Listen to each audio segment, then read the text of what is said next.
Hey guys, Bob here, Raw Strength and Muscle, and today we're going to talk about whether or not the old school bodybuilding diets still work, okay? The low carb, high protein, high fat diets from the 70s. And the answer is, listen, back then, we were the same human beings we are now. We had one appendix, we had one intestine, we had one stomach, we had two lungs, two arms, two legs. We were the same human beings. We have not evolved past what we were 50 years ago, 100 years ago. So if a diet worked back then, it is obviously still going to work today.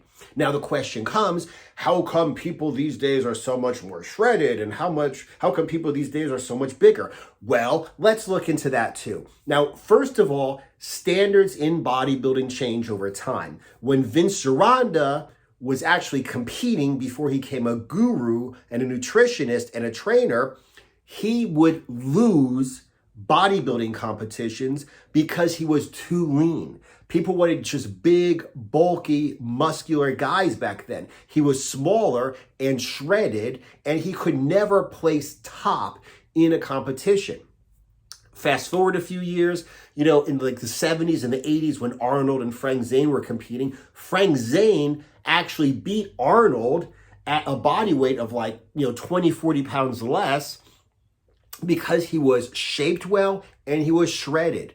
Okay, so like I said, in the 70s and the 80s, we were looking for the tiny waist and the big, wide back. Okay, then you go into the 90s, people got bigger. You go into the 2000s, mass monsters came out. Now, another thing is, why did mass monsters come out? Okay, well, let's see. In the 90s, and I'm not a bodybuilding historian, so go to somebody else's channel for this, but from what I understand, from what other people say in videos, like the 90s, Trenbolone came out, okay?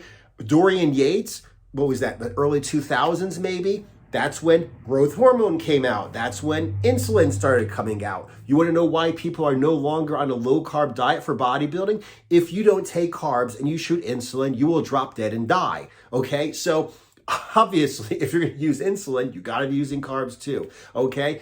I don't know, but from what I've heard, Trenbolone also causes people to go hypoglycemic. I don't know. But like I said, the bottom line is the standards have changed. People don't really care about how you look. When you have negative 0% body fat and 300 pounds of muscle, and they don't care what it's shaped like, okay? So people need to do what it takes to get big and bulky.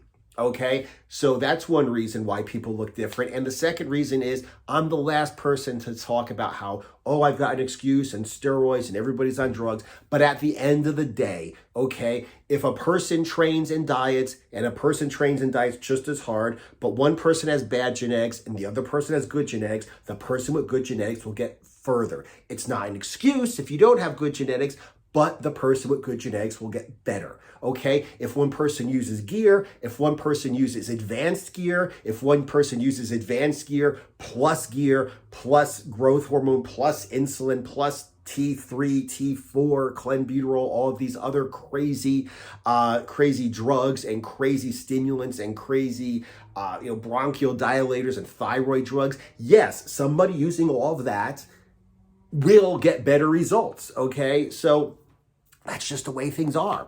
So the bottom line, however, is if you want to get lean, Vince Gironda's steak and eggs diet will still work, okay?